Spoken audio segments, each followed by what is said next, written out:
Hello everyone. सो आज हम देखेंगे एक और क्वेश्चन जो कि रेशियो एंड प्रोपोर्शन इस टॉपिक से है। देखने में ये क्वेश्चन थोड़ा सा कॉम्प्लिकेटेड लगेगा बट हम इसका सोल्यूशन लिटरली 2 स्टेप्स में लेके आएंगे। So let us start. A fuel tank was found to contain an impure fuel mixture consisting of petrol and ethanol in the ratio 7:5. If 9 liters of the mixture is removed from the tank and replaced with 9 liters of ethanol, the new ratio of petrol to ethanol becomes 7:9. Calculate the initial amount of petrol in tank.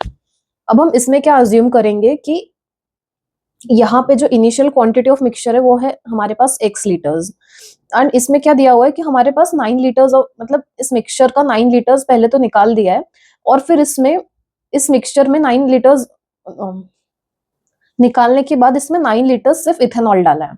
ठीक है, तो इसमें जो हमें एक बात समझ में आती है कि इसमें total quantity of mixture change नहीं होगी।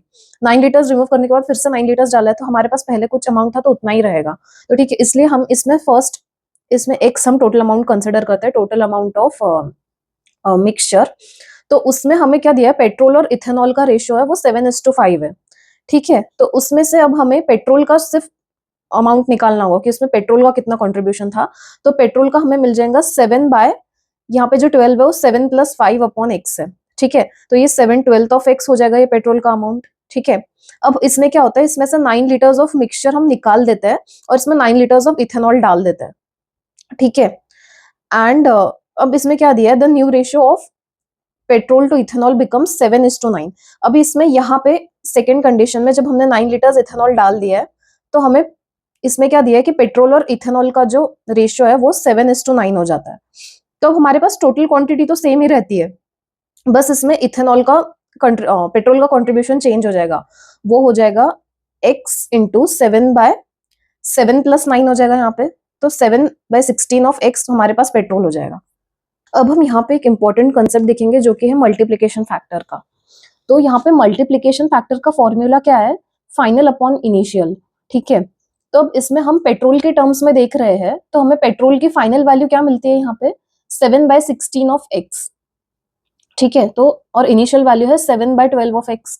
तो हम इन दोनों को डिवाइड करेंगे, 7/16 डिवाइडेड बाय 7/12, तो हमें मिल जाएगा यहाँ पे 12/16, जो कि हम रिड्यूस करेंगे फर्दर तो 3/4 मिल जाएगा। ठीक है, अभी मल्टीप्लीकेशन फैक्टर का कंसेप्ट ये है कि जब हम किसी क्वांटिटी को किसी चीज में इंक्रीज करते हैं या फिर डिक्रीज करते हैं तो मल्टीप्लीकेशन फैक्टर जो रहता है उसको जब हम इनिशियल क्वांटिटी से मल्टीप्लाई करते हैं तो हमें वो फाइनल क्वांटिटी मिल जाती है।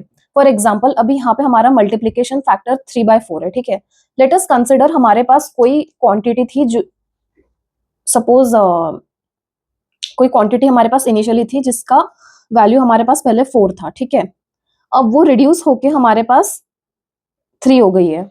ठीक है, सपोज वो उसकी क्वांटिटी अब हमारे पास 3 है, तो हम इस 4 को जब इस मल्टीप्लीकेशन फैक्टर से डिवाइड करते हैं यहाँ पे 3/4, तो हमें इसका फाइनल क्वांटिटी मिलता है। ठीक है, यहाँ पे कैंसिल होके 3। तो ऐसे हम जब किसी भी इनिशियल क्वांटिटी को उसके मल्टीप्लीकेशन फैक्टर से मल्टीप्लाई करते हैं तो हमें फाइनल क्वांटिटी मिलती है। ठीक है, तो इसको हम एक और टर्म्स में ऐसे भी देख सकते हैं कि इनिशियली सपोज हमारे पास 4 क्वांटिटी थी तो वो रिड्यूस होके हमारे पास फाइनली 3 हो गई। ठीक है, हमारे पास ओरिजिनली सपोज 4 क्वांटिटी थी और हमारे पास फाइनली 3 क्वांटिटी बची है, 3 लीटर्स। अब हम इस टर्म्स में देखते हैं तो हमारे पास रिमूवल कितने का हुआ है, 1 का हुआ है। ठीक है, बट अभी यहाँ पे क्या होता है कि हमने यहाँ पे 9 लीटर्स ऑफ द मिक्सचर को रिमूव किया है, पर जब हम 9 लीटर्स को रिमूव करेंगे तो हमारे पास ओरिजिनल सोल्यूशन कितना होना चाहिए, 36 का। हम क्रॉस मल्टीप्लाई करके निकाल सकते हैं कि हमारे पास ओरिजिनल सोल्यूशन 36 का रहा होगा।